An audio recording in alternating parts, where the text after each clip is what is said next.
तो हेलो बच्चों, a very good morning, good afternoon and good evening and good night, जब भी आप देख रहे हैं इसके लिए।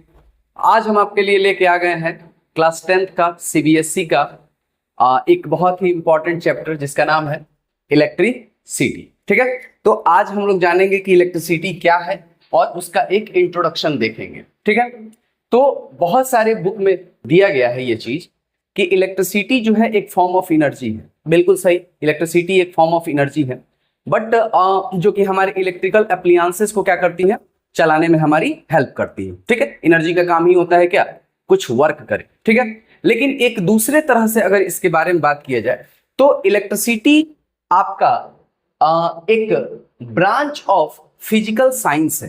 ठीक, कि आपको फिजिक्स में बहुत सारी चीजों के बारे में आपको स्टडी करनी पड़ती है। आपको अच्छे से पता है ये बात कि फिजिक्स में हम लोग फिजिकल क्वांटिटी के बारे में बात करते हैं। तो उसी के जैसा एक और फिजिकल क्वांटिटी है, ठीक ना, और उसके बारे में हम लोग जितना भी चर्चा करते हैं जिसके बारे में, उसको कहा जाता है चार्ज। तो चार्ज के बारे में जो ब्रांच फिजिक्स का ऐसा ब्रांच जो चार्जेस के बारे में डील करता है उसे हम लोग कहते हैं इलेक्ट्रिसिटी। तो what is electricity? It is a branch of physical science. Physical science का एक ऐसा branch which deals about charges. हम लोग जानेंगे, हम लोग फर्दर आगे जानेंगे कि व्हाट इज चार्ज या व्हाट आर चार्जेस, ठीक ना, उसके बारे में हम देखेंगे। बट अभी अगर आपसे कहा जाए तो ये इलेक्ट्रिसिटी एक ब्रांच ऑफ फिजिक्स है, ठीक, जिसमें हम लोग को सिर्फ और सिर्फ चार्जेस की स्टडी करनी होती है। क्लियर है? ठीक, और इसको आगे फर्दर इलेक्ट्रिसिटी को दो पार्ट्स में आपको डिवाइड कर दिया गया है। वो हम जो समझ सकते हैं कि 10th क्लास में इसकी कोई आवश्यकता नहीं है, बट जैसे ही आप 11th और 12th में जाइएगा वहां तुरंत आपको इनको अलग अलग पढ़ना पड़ेगा, ठीक ना, और तब आपको वहां पे बताया जाएगा कि ये कैसे अलग अलग ब्रांच को बांटा गया है। तो इलेक्ट्रिसिटी मतलब जो ब्रांच है फिजिकल साइंस का, एक जिसका नाम क्या है, इलेक्ट्रिसिटी, उसको दो पार्ट में डिवाइड किया गया है। एक को कहते हैं इलेक्ट्रोस्टैटिक और दूसरे को कहते हैं इलेक्ट्रोडायनेमिक।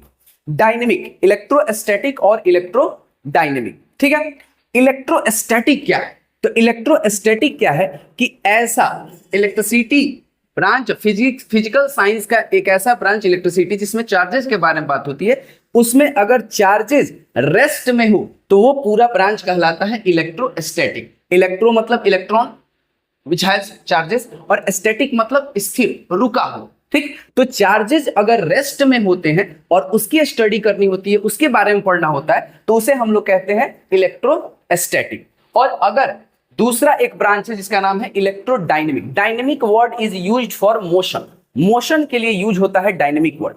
तो अगर इलेक्ट्रोडायनेमिक लिखा हुआ है, इट मींस कि चार्जेस रेस्ट में नहीं, अब चार्जेस किस में आ जाएंगे, मोशन में आ जाएंगे। तो चार्जेस अगर मोशन में है तब जो स्टडी, उसके बारे में जो भी आप स्टडी कर रहे हैं, वो किस ब्रांच का हिस्सा हो जाएगा बाबू? वो हिस्सा हो जाएगा इलेक्ट्रोडायनेमिक्स का। ठीक है, देखिए, इलेक्ट्रोस्टैटिक चार्ज किस में होते हैं, charges at rest. Electrodynamics charges in motion. अब अगर रेस्ट वाले चार्जेस के बारे में हमें पढ़ना है तो हम लोग इसमें क्या क्या चीजें पढ़नी होती है? तो सबसे पहले आपको पढ़ना पड़ेगा स्टैटिक चार्ज किसको कहते हैं, स्टैटिक चार्ज क्या होते हैं। उसके बाद आप लोग को इलेक्ट्रोस्टैटिक पोटेंशियल इसमें भी पढ़ना पड़ता है, पोटेंशियल डिफरेंस पोटेंशियल, बट इसमें जो पोटेंशियल आप पढ़े वो इलेक्ट्रोस्टैटिक पोटेंशियल आप पढ़ेंगे। And third one is what? Third one is electric field due to static charge, कि कोई भी चार्ज है उसके अराउंड एक फील्ड जनरेट हो जाती है जिसे हम लोग कहते हैं इलेक्ट्रिक फील्ड, जिसमें वो अपने एक प्रभाव को रखता है। मतलब उसके चारों तरफ का एक ऐसा रीजन जिसमें उस चार्ज के द्वारा उस चार्ज के द्वारा जो फील्ड बनी हुई है उसमें अगर कोई दूसरा चार्ज या अनचार्ज बढ़ी है तो उसको एक्सपीरियंस होगा। ठीक ना, जैसे कि मान लो कि ये चार्ज हो गया, ये चार्ज हो गया, तो इसके चारों तरफ का ये रीजन जिसमें अगर कोई आए तो उसे एक फोर्स की अनुभूति हिंदी वर्ड होगी, ठीक, अनुभूति नहीं एक्सपीरियंस हो। आप सीबीएसई वाले हैं, ठीक है, तो एक्सपीरियंस हो, जैसे यहाँ पे अगर कोई माइनस चार्ज आया, यहाँ पे अगर कोई निगेटिव चार्ज आया, उसे कोई फर्क नहीं पड़ेगा। लेकिन यहाँ पे आया नेगेटिव चार्ज, तब भी उसे कोई फर्क नहीं पड़ेगा। लेकिन अगर वो निगेटिव चार्ज अगर किसके अंदर आ गया, उस पॉजिटिव चार्ज के चारों तरफ बनी फील्ड के अंदर आ गया, तो फटाक से क्या करेगा, वो उसके खींच लेगा। तो यहाँ पे जैसे ही आप उसके फील्ड में जैसे ही आए, तो उसने अपना अनुभव करा दिया, मतलब उसने अपने प्रेजेंस को बता दिया कि हम यहाँ पे हैं, तो मेरे द्वारा कुछ ना कुछ यहाँ पे एक्सपीरियंस आपको करना पड़ेगा। ठीक, अब डायनेमिक में मतलब चार्जेस जब मोशन में रहते हैं, उसमें आपको क्या क्या पढ़ना है, तो उसमें आपको पढ़ना है किसके बारे में बाबू, करंट के बारे में। ठीक, कि करंट क्या होता है। जैसे ही बाबू, जैसे ही चार्जेस मोशन में आते हैं, वैसे ही वहां क्या बन जाता है, current. Current is what, current मतलब होता है, करंट मतलब होता है आपका फ्लो। मतलब कहने का मतलब ये है कि करंट मतलब किसी भी चीज का फ्लो। जैसे मान लो कि वाटर फ्लो हो रहा है तो वाटर करंट, एयर बह रहा है तो एयर करंट, आप बह रहे हैं आप करंट। देख, बच्चे अगर चल रहे हैं तो बच्चों का करंट बन गया। कोई भी चीज फ्लो कर रही है तो उसको हम लोग उसको करंट का नाम देते हैं। यहां पे कौन फ्लो कर रहे हैं, चार्जेस। और चार्ज हम लोग जनरली, हम आमतौर पे जनरली चार्ज को हम लोग क्या समझते हैं, चार्ज किसके पे होते हैं, इलेक्ट्रॉन। इलेक्ट्रॉन जैसे ही वर्ड आता है दिमाग में आ जाता है कि इलेक्ट्रॉन पे चार्जेस होते हैं, चार्ज है चार्ज है। तो यहां पे करंट जो है, तो ये किसका करंट है, ये कौन फ्लो कर रहा है, चार्जेस। और चार्जेस भी किसके ऊपर चढ़ के फ्लो कर रहे हैं, इलेक्ट्रॉन के साथ वो फ्लो कर रहा है, इलेक्ट्रॉन के ऊपर ये चार्जेस है। तो इसका नाम पूरा पड़ जाएगा इलेक्ट्रिक करंट। क्या नाम है इसका, इलेक्ट्रिक करंट। तो आपको क्या क्या पढ़ना है इसमें, इलेक्ट्रिक करंट पढ़ना है। उसके बाद से इलेक्ट्रोमैग्नेटिक इंडक्शन, जो कि इस चैप्टर का पार्ट नहीं है, ये आपके फर्दर चैप्टर जो है magnetic effect of electric current, उसमें आपको बताया जाएगा कि व्हाट इज इलेक्ट्रोमैग्नेटिक इंडक्शन। ठीक, और तीसरा है मैग्नेटिज्म। तो साथ में बने रहिएगा, इसके बारे में बात होगी। ठीक, अब यहां पे सब कुछ तो बात हो गई कि सर इलेक्ट्रिसिटी क्या है, तो एक ब्रांच ऑफ फिजिकल साइंस है जिसमें हम लोग को पढ़ना होता है किसके बारे में, चार्जेस के बारे में। ठीक है, अब जैसे जैसे आप ऐसे समझ सकते हैं कि जैसे मैथमेटिक्स है, तो मैथमेटिक्स में हमें कई चीजें पढ़नी होती है। कभी चैप्टर शुरू हो जाता है जिसमें नंबर सिस्टम, नंबरों के बारे में पढ़ना होता है। जैसे आपका है नंबर सिस्टम चैप्टर, तो नंबर के बारे में से पढ़ना होता है, डिफरेंट डिफरेंट तरह के नंबर, रेशनल इरेशनल, ये नंबर। कभी आगे बढ़ते हैं तो हमको पढ़ना पड़ जाता है क्या, ज्योमेट्री, मतलब ट्रायंगल, क्वाड्रिलेटरल, इन सब चीजों के बारे में, एंगल, इस सब चीजों के बारे में पढ़ना पड़ जाता है। तो वो ब्रांच अलग हो जाता है। उसके बाद इससे आगे जाता है कौन, मेंसुरेशन। मेंसुरेशन में क्या पढ़ते हैं आप लोग, सरफेस एरिया, वॉल्यूम, इसको कैलकुलेट करते हैं।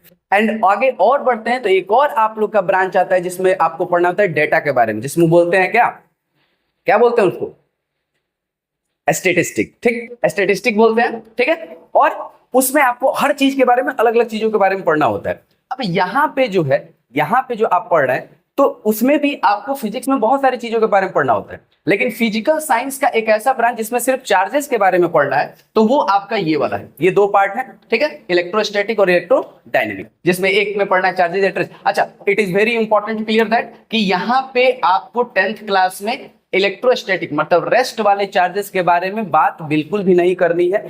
थोड़ा बहुत बात अगर करना भी होगा तो वो हम आपके साथ करेंगे। ठीक है, और मेन आपको पढ़ना है ये, जब चार्जेस किस में आ जाते हैं, मोशन में आ जाते हैं। ठीक ना, तो आपको मेनली फोकस रखना है किस पे, इस पे। अब आगे बात करें कि ये बार बार जो बात हो रही है, एक वर्ड आ रहा है चार्जेस। ये चार्जेस हैं क्या, तो चार्जेस क्या होते हैं, तो सिंपल एक डिफिनीशन, एक नॉर्मल सा एक डिफिनीशन लिखा गया कि charges is the basic intrinsic property of any matter. किसी भी मैटर आप जानते हैं कि anything which can occupy space and having some mass is called matter. किसी भी मैटर की वह एक बेसिक प्रॉपर्टी जिसको आने के बाद, मतलब जिसके आने के बाद वो एक इलेक्ट्रोमैग्नेटिक फोर्स एक्सर्ट करने लगता है किसी दूसरे अनदर चार्ज्ड और अनचार्ज्ड बॉडी पे। जैसे उसके पास ये चार्ज आएगा तो उसके पास एक प्रॉपर्टी आ जाएगी जिससे वो क्या करेगा, एक इलेक्ट्रोमैग्नेटिक फोर्स जनरेट करने लगेगा किसी चार्ज या किसी अनचार्ज बॉडी पे। ठीक, अब ये चार्जेस जो होते हैं ये होते क्या है, असल में इसके मतलब क्या समझो, तो बाबू चार्जेस जो है वो मैटर की, चार्जेस जो है वो मैटर की बेसिक प्रॉपर्टी है। मतलब अगर मैटर है तो मैटर किससे बने होते हैं, एटम से। ठीक, और मैटर बने होते हैं एटम से।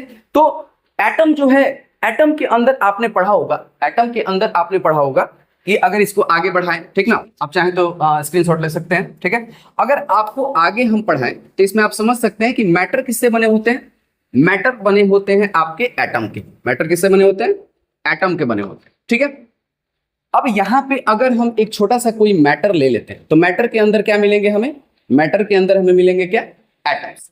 अब इन एटम्स को अगर निकाल के देखो तो आपने अच्छे से पढ़ रखा होगा, ठीक, बचपन में ही क्लासेस में पढ़ा दिया जाता है कि बचपन में नहीं सर, बचपन में हम लोग कहाँ, बचपन में हम लोग खेलते थे, हम लोग पढ़ते कहाँ थे, ठीक है। बचपन में पढ़ाया जाता था कि एटम जो होता है उसके बीच में एक न्यूक्लियस होता है, ठीक ना, और उस न्यूक्लियस में जो है वो पॉजिटिव चार्जेस होते हैं। असल में पॉजिटिव चार्जेस नहीं होते हैं, मतलब पॉजिटिव चार्जेस ही होते हैं, बट यहाँ पे पार्टिकल्स होते हैं जिनको कहा जाता है सब एटॉमिक पार्टिकल, जिन्हें कहा जाता है प्रोटॉन और न्यूट्रॉन, और उसके चारों तरफ ऐसे ऑर्बिट्स बने होते हैं जिसमें एक और पार्टिकल होता है जिसका नाम है इलेक्ट्रॉन, ठीक। अब यही जो एटम का जो सब एटॉमिक पार्टिकल है, इलेक्ट्रॉन, प्रोटॉन और न्यूट्रॉन, ठीक, इन्हीं का ये प्रॉपर्टी है कौन, चार्जेस, कि चार्जेस किसी भी मैटर की प्रॉपर्टी है। अब जैसे आपको पढ़ाया जाता था कि इलेक्ट्रॉन के ऊपर, इलेक्ट्रॉन कैसा पार्टिकल है, निगेटिवली चार्ज्ड पार्टिकल, कैसा पार्टिकल है, निगेटिव चार्ज्ड पार्टिकल है, निगेटिव चार्ज पार्टिकल। प्रोटॉन कैसा पार्टिकल है, positive charge particle, positive charged particle, positive charge particle. और आपको याद होगा बताया जाता था कि न्यूट्रॉन पे कोई चार्ज नहीं होता है, नो चार्ज, इस पे कोई चार्ज नहीं होता है, ठीक ना। तो ये होता है इसके बारे में। तो ये सब के सब क्या है, सब एटॉमिक पार्टिकल है, और सब एटॉमिक पार्टिकल जो होते हैं उनकी भी मास होती है। तो अगर उनकी भी मास है, वो भी स्पेस ऑक्यूपाई कर रहे हैं, तो हम लोग इनको भी अकेले अकेले भी क्या कह सकते हैं, इनको भी मैटर का नाम दे सकते हैं। तो अगर ये मैटर है, अगर ये मैटर है, अगर तो ये मैटर के ऊपर ही तो चार्ज पाया जा रहा है, ये निगेटिव पार्टिकल है, ये सिंपल एक पार्टिकल था, इलेक्ट्रॉन एक सिंपल सब एटॉमिक पार्टिकल था, और उसके ऊपर ये पॉजिटिवनेस आ गया, पॉजिटिवनेस आ गया, ठीक। और ये पॉजिटिवनेस किस चीज का पॉजिटिवनेस है, ये चार्ज का पॉजिटिवनेस है, इस पे चार्ज आ गया, इसके ऊपर ये चार्ज है, ठीक ना। इसको ये क्या काबू करके रखा है। जैसे किसी, आपने सुना होगा किसी व्यक्ति के ऊपर भूत आ जाता है, ठीक ना, वैसे भूत तो माना नहीं जाता है, ठीक ना, साइंस वाले लोग भूत नहीं मानते, बट एक बात समझाने के लिए आपको बताना पड़ रहा है कि किसी इंसान के ऊपर कोई चीज नहीं हावी हो जाती, तो वैसे ही यहाँ पे जो सब एटॉमिक पार्टिकल है, इन सब एटॉमिक पार्टिकल के ऊपर ये प्रॉपर्टी थी। अब ये इतनी बेसिक प्रॉपर्टी है जिसको कहा जाता है इंट्रिंसिक। इंट्रिंसिक वर्ड क्यों यूज किया गया है, ताकि ये ऐसी प्रॉपर्टी है जिसको आप किसी दूसरे से रिलेट करके आप इसको नहीं बता सकते। जैसे मास है, कहां से आया, मास क्या है, कहां से आ गया ये, तो ये सबसे आधारभूत बेसिक, आधारभूत या फिर कह लो बेसिक प्रॉपर्टी है, इसके बारे में और कुछ नहीं बताते, बस मास है तो मास है। और वैसे ही चार्ज किसी भी मैटर के ऊपर की प्रॉपर्टी है, और मास जिस